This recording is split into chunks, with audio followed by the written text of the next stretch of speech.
Hey guys, it's Mark here and welcome back to Digi Profits. So overnight we've seen, well overnight New Zealand time, I have seen the price of Bitcoin has dropped a lot. It dropped, at one point it was down about 12%. It's had a bounce since then, but it had dropped down to about $35,500 at one point. It's now wicked back up to $36,450 at the time of recording this. But there's not just Bitcoin in play. I mean, Bitcoin was actually went up after the Fed's announcement, but then the moment the NASDAQ opened and the stock markets took a dump, those same institutional investors took money out of Bitcoin as well, not to mention other cryptocurrencies. And then there were some liquidations, not lots and lots, but certainly enough to speed up the drop for the day and made it the biggest drop since early January for a single day. So we ended up seeing some liquidations in some people that had thought, oh, maybe the market's just going to go up. They'd set up leveraged long positions and probably had stop losses in play. So it's not a liquidation, but they would have stopped out of their position and decided, no, we don't know where it's heading. So where are things heading? Well, I'll tell you, I don't know where things are heading in terms of, like, I don't have a crystal ball. I don't have insider knowledge that's going to say we're definitely going one way or the other in the short term. But what I can say is, you look at the wider crypto market over the years, you can see, we're heading up and up and up, right? So I'm very confident in the long term. And in the short term, I have price targets. And sometimes those targets, depending on the coin I'm in, are affected by the wider macro. Some people that are calling for Bitcoin to go to 4K and 5K, well, we didn't have a blow off top, up the top here in the current cycle so far, and it may still be, we may still have one. We may not be at the end of the cycle yet. But we didn't have a blow off top, so we're probably not going to have a blow off bottom, not unless you have a black swan event like COVID back here, okay? And we will look at the wider markets in a moment, but I just want to just ease some panic that might set in at times with people, and just like, I know stuff can happen. It's crypto. The world stuff can happen, but the likelihood of things happening in certain ways, you can bring yourself back down to earth by looking at things like this, like technical analysis. I'm looking at my regression graph here. It's a logarithmic regression graph showing the price movements of the tops and bottoms, in particular of Bitcoin over time. And we find that we almost never go below this white line here, okay? Almost never. So that's my main point that I'm looking at, is that signals often we're at the bottom and we're just sort of crawling along it before the next big boom up. We crawl along it, but we keep going up as we go along it. Now, when we do go below it, I have to zoom in a lot, we go about a third of the way towards the gray. Okay, because that grey one's going to be important in a moment when we go over look at that. Now, this is COVID hitting. You could argue that we may have just carried on and done what we did here, where we went to the all-time highs. That may have happened straight earlier. It may possibly have happened earlier if COVID hadn't hit. Hard to say, but we went down there and then all the way up to there. Either way, we did hold this white line and only went maybe halfway towards the grey at that point. Now, if we find that we do go down, then that grey line rarely gets hit. Okay, so it's usually the white line that we crawl along. So where's the white line at right now? It is at 33.5K. So we're looking at about 33K, possible wick down to 31K, 30K even. Okay, so 33, so you're talking, could wick down to 30K, but we're probably unlikely to see those lower positions without some sort of black swan event, even though several months ago, when I was not in this particular channel, but I was doing my forecasting, I was forecasting for sometime later this year for it to hit 26K, and I think that that's probably looking off the table now, the way things are going.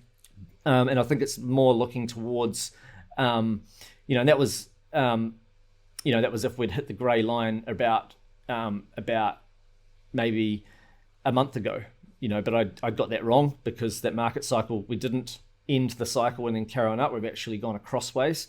So anyway, I'm just saying that at the moment, I'm thinking that 33K is already going to hold support. It's going to be quite tough. It might even bounce along and up to get to the grey line. And we may get to the grey line and it might be at 34K. We might hit 33K tomorrow and be at 34K over here. Or we may even end up going all the way up from here and hitting 84, 85K before coming back to the white line just below it at about 40 something K. And that might not be till later in the year. Like, there's so many different ways this can play out, but right now is a good time to make sure that you've got a position set, some sort of position in the various coins that you are in. You don't want to have nothing in there because there's no guarantees we're going lower, but we might. Okay. And then the wider markets are showing that we are holding resistance right here on the fib line. We really slammed down hard into it, wicked below it, wicked up and down. So we've basically been hitting it 1, 2, 3, 4, 5, 6, 7, 8, 9, 10, 11. Like, we've hit it so many times, and it has held support. It is possible that that's it, and then we're just going to carry on up from there after, the panic set in on the Fed's rates. But there was another area of support just below that we may hit also. Now, if we crash right through it and hit around about our 200-week moving average down around here, you will find that's how Bitcoin is more likely to get to 30K or even wick down below it for a very short time. I would imagine if it went to 26K, it won't last very long. Cannot guarantee this. This is not financial advice. Do your own research. This is just my theory on things, and it's helping me decide where and when I buy in, and it's stopping me from going anything close to all in because of this data. And then over on looking at a low market cap coin, relatively low, which is Joule, which has been in several of my previous videos, so that's why I want to introduce that again. I had people saying on the DeFi Kingdoms Discord group, saying you can't do technical analysis with a low market cap altcoin. It doesn't work. It's all based on sentiment and all based on that, sentiment, confidence, wider market, and so forth. And to a large degree, they're right. I would say, and I keep saying that, any form of technical analysis on a super low market cap altcoin, particularly if it's not on major exchanges, so it isn't being traded around, there's no leverage, long, shorts, all that stuff going on to get price to move faster and so forth. And a smallish number of players can make such a big impact. That is definitely true. So that's why I look at the wider market cap, wider stuff. However, to say that technical analysis doesn't work at all is probably denying yourself the opportunity to make good decisions around buy-in targets and stop you from, I guess, aping in and not having any sort of target at all. Because the technical analysis does work to a degree. There's psychology behind the whole thing. It works to a degree if the wider markets in Bitcoin just stayed as is. But of course they move, but then those movements still set in play where you're most likely to see resistance. I'll give you an example. I mean, I've been talking all week, last week anyway, about how my target was $1.26. That's not a coincidence. That was the Fibonacci level right there, $1.26. Even my other level here, if we hadn't had a major YouTuber saying that they were selling all their Joule, we may have held support here. We were there for several hours before dropping. And then on the way up, you can see, look at the resistance on the fib line again. This is my fib line from here at $2.04. There was resistance for multiple hours. In fact, across more than a day, resistance. And then the downtrend line is forming resistance here. I can't tell whether it's the downtrend line on the wider macro or on the shorter term that's been happening over the last month. Either way, both of those has formed resistance. Bitcoin took a dump. And we've come back here, which is definitely a support level that we're seeing now hold around this level. It's not a Fibonacci level. It's just we're seeing that there is a support level, though, holding around $1.80, $1.79, $1.80. And that provides another reference point for now for if there's a future up and then there's downwards action, you can go, well, there's a support level there. It just gives you an idea of where you might buy in or where price may go to. and it stops you going all in, So I've got other price targets here and here as a result of that. If the worst came to the worst, Bitcoin goes to 30K, maybe even lower, then I'm looking at these targets as, well, maybe buy some more here if it's a double bottom, buy a little bit more there, buy some more there. Don't go all in. You can't just say, oh, we hit the bottom, that was too low. Well, yeah, it probably was undervalued. We're probably still undervalued now.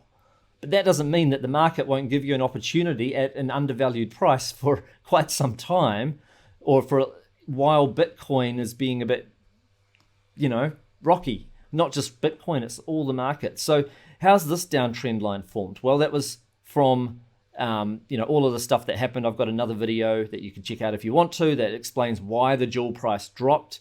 A lot of fear and doubt came in on a large number of stuff that happened at the same time as Bitcoin having a big drop from about 48K down to 30K. But then a lot of the misinformation and other things caused it to just really spiral down further than I'd expected. But I did have my buy-in target set there, as I'd said in my videos, when the price was up about there. So anyway, that's your downtrend that we still have to break through.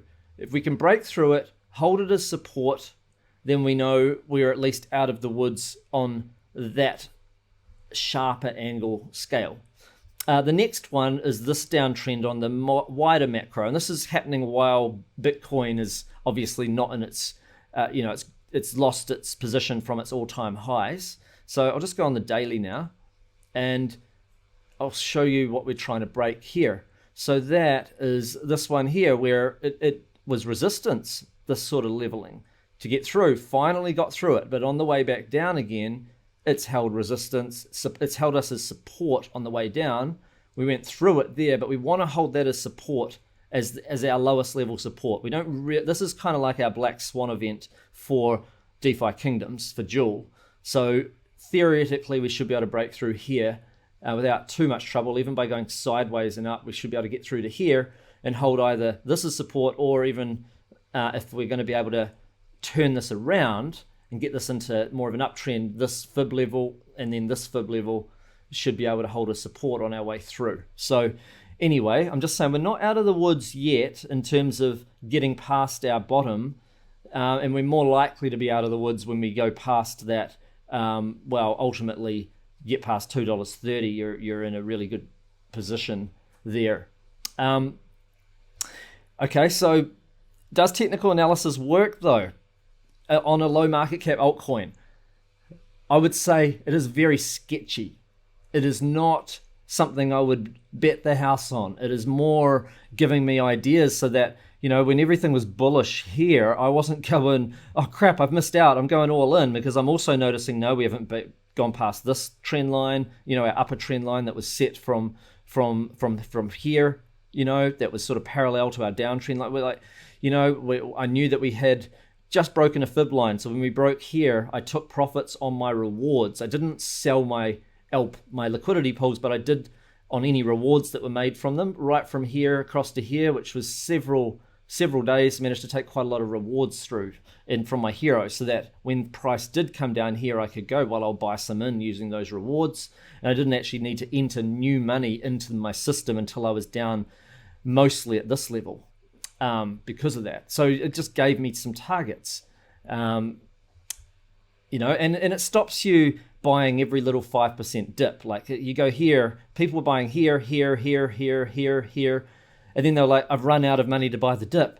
And I'm like, well, why weren't you just buying, if you're going to buy, you could buy at this fib level, fine. I still would argue you're getting pretty high, but here, let's say you bought here with a small amount, then you would have had here and here and here and here. You would have had a greater gaps between your fibs. That's all, and I always like to go and make sure I've got enough for a large number of fib levels. So, I'm edging my way in. You just got to have time in the market, in the coin that you're in. So anyway, this discussion, we've been talking a little bit about the wider markets from a technical standpoint, from a standpoint in terms of business and so forth. You will find that at some stage, possibly even tomorrow, some of the institutional folk that have noticed that the panic selling may have stopped, the liquidations have stopped. They may start to edge their way back in, and we might hold this as support and then come up. That would be my guess, but I'm not always right with these things at all, and that's why I opt to just know, well, if we hit here, got a little bit more that I can edge in and just edge my way in to my positions with the various currencies I'm in. Okay, so stay safe. It's definitely a good time to hold a position in crypto right now, because you don't know. This could be the bottom, but it may not be. There is a bearish scenario that could play out, so that's why I like to have half or more in stable coins. And so that way you can still buy these other dips and so forth. There's a lot of opportunities going on with a lot of altcoins. So if you're just starting out in an altcoin that you haven't been in before, then I would say no more than 20% put into it, just in case you go lower. And if you only go higher, then so be it. At least your 20% became profitable. But you want to insure yourself against, the other situations. If you're already in on that coin and you'd bought higher, then now's a time where you could lower your average buy-in position. But don't go all in, because we could go lower.